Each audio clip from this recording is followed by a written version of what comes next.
পুরাণ মতে আগের জন্মে নারদ ছিলেন ব্রাহ্মণ পরিবারের এক দাসীর পুত্র। তখন তার নাম ছিল নন্দ। ছোটবেলা থেকেই তিনি ব্রাহ্মণদের সেবা করতেন।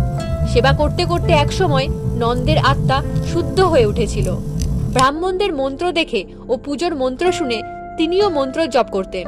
কিন্তু একদিন ওই ব্রাহ্মণরা সেখান থেকে অন্যত্র চলে যাওয়ার সিদ্ধান্ত নেন।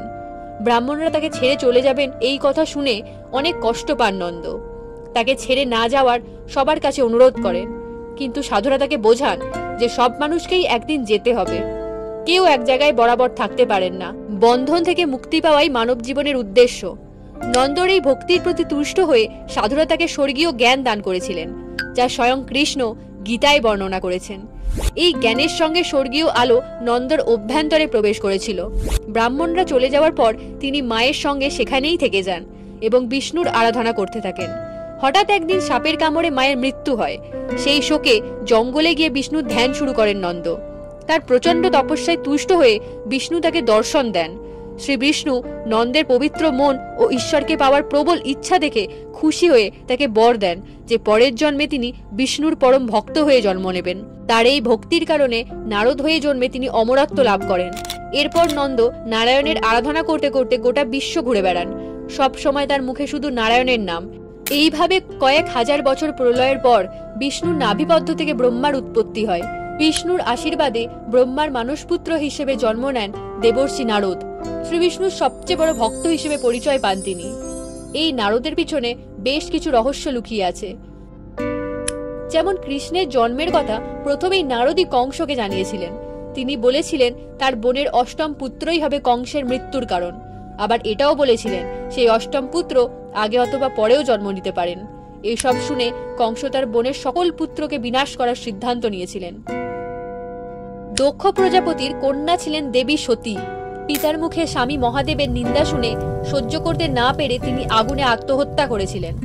সময়ের পরিবর্তনে তিনি আবার পৃথিবীতে পুনর্জন্ম করেন পার্বতী রূপে। তখন তার পিতা হন গিরিরাজ হিমালয় আর মাতা হন মেনকা। তখন এই নারদই ছিলেন যিনি তার পিতার কাছে মহাদেবের গুণগান করতেন এবং পার্বতীর স্বামী হিসেবে ঘটকালি করেছিলেন। এই নারদই ঘটক হয়ে পার্বতী আর মহাদেবের বিবাহ সংগঠন করে দিয়েছিলেন। শিব ভক্ত যক্ষরাজ কুবেরের পুত্র নলকুবের ও মণিগ্রীব প্রায় মদ পান করতেন ও স্ত্রীর সঙ্গে আসক্ত থাকতেন। একবার তারা কৈলাস পর্বতে মন্দাকিনী গঙ্গার তীরে সুরম্য উপবনে কিছু সুন্দরী নারীদের সঙ্গে বেড়াতে যান। আর সেখানে গিয়ে ভীষণভাবে মদ্যপান করেন তারা এবং সুন্দরী নারীদের সঙ্গে নাচতে থাকেন। নাচতে নাচতে তারা গঙ্গায় নেমে যান এবং জলক্রীড়া করতে থাকেন। সেই মুহূর্তে দেবর্ষি নারদ সেদিক দিয়েই যাচ্ছিলেন। তিনি বুঝতে পারেন নলকুবর ও মণিগ্রীব মদ পান করে মত্ত হয়ে আছে, তাই তার আগমন তারা বুঝতেই পারেননি। সেখানে থাকা নারীরা অতটাও মত্ত না থাকার কারণে তারা বুঝতে পেরে তাড়াতাড়ি করে লজ্জিত হয়ে বস্ত্র দিয়ে নিজের শরীর ঢাকলেন। এইসব দেখে নারদ রেগে যান এবং নলকুবর ও মণিগ্রীবকে অভিশাপ দেন যে তারা শত বর্ষের জন্য অর্জুন বৃক্ষরূপ হয়ে যাবেন, যা পরে ভগবান শ্রীকৃষ্ণের কৃপায় তারা অভিশাপ মুক্ত হয়েছিলেন। বাল্মীকি ডাকাতি করে পরিবার চালাতেন। একদিন তিনি নারদকে সামনে পেয়ে নারদের কাছ থেকেও অর্ধ লুট করতে চেষ্টা করলেন। তা দেখে নারদ তাকে একটা প্রশ্ন করলেন যে তার এই সমস্ত কর্মের পাপের ভাগীদার কি তার পরিবার নেবে। এই প্রশ্ন শুনে তিনি তার পরিবারের কাছে গিয়ে একই প্রশ্ন করলেন, কিন্তু তারা জানান যে তারা তার পাপের ভাগ নেবেন না। তখন বাল্মীকি বুঝলেন যাদের জন্য সে এত পাপ করে বেড়াচ্ছে তারাই তার পাপের ভাগ নিতে চায় না। তখন তিনি নারদের কাছে গিয়ে ক্ষমা ভিক্ষা চাইলেন। নারদ তাকে সেই মুহূর্তে রাম নাম জপ করার কথা বললেন। জপ করতে করতে এতটাই মগ্ন হয়ে যান জপে যে একটা সময় তার শরীরের ওপর পিঁপড়ের বাসা অর্থাৎ বাল্মীক তৈরি হয়ে গেছিল। পরবর্তীতে এই নারদ মুনি তাকে বাল্মীকি নাম দিয়েছিলেন এবং রামায়ণ রচনার জন্য অনুপ্রাণিত করেছিলেন। মহাকাব্য রামায়ণের মূল কাহিনী এই নারদই বাল্মীকিকে শুনিয়েছিলেন। পরে এই কাহিনী অবলম্বন করে বাল্মীকি রামায়ণ রচনা করেছিলেন, যেই রামায়ণের সাথে আজ আমরা সকলেই পরিচিত, যা শুধুমাত্র সম্ভব হয়েছে নারদের কারণে। এবং বাল্মীকি এত বড় একজন ঋষি হতে পেরেছেন তার পিছনে অনেক বড় হাত ছিল এই নারদেরই। ভগবান নারায়ণ তার ভক্ত ইন্দ্রদুম্নকে স্বপ্ন দিয়েছিলেন পুরীর সমুদ্র তটে ভেসে আসা কাঠের টুকরো দিয়ে কৃষ্ণের মূর্তি বানাতে। স্বপ্ন অনুযায়ী ইন্দ্রদুম্ন কাঠের টুকরো নিয়ে এসে এক ব্রাহ্মণকে দিয়েছিলেন মূর্তি বানানোর জন্য। ব্রাহ্মণ বলেছিলেন মূর্তি না হওয়া অবধি কেউ যেন তার ঘরে প্রবেশ না করে। কিন্তু রাজা ঘরে প্রবেশ করে যান আর দেখেন মূর্তির হাত পা তৈরি না হওয়া অবস্থাতেই ব্রাহ্মণ উধাও হয়ে গেলেন।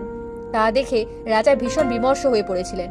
ঠিক তখন এই নারদই তার কাছে যান এবং সান্ত্বনা দেন, আর এই হাত পা না হওয়া অবস্থা মূর্তিটার মূল্য বোঝান, যার মূল্য আজ প্রতিটা মানুষের কাছেই পরিচিত।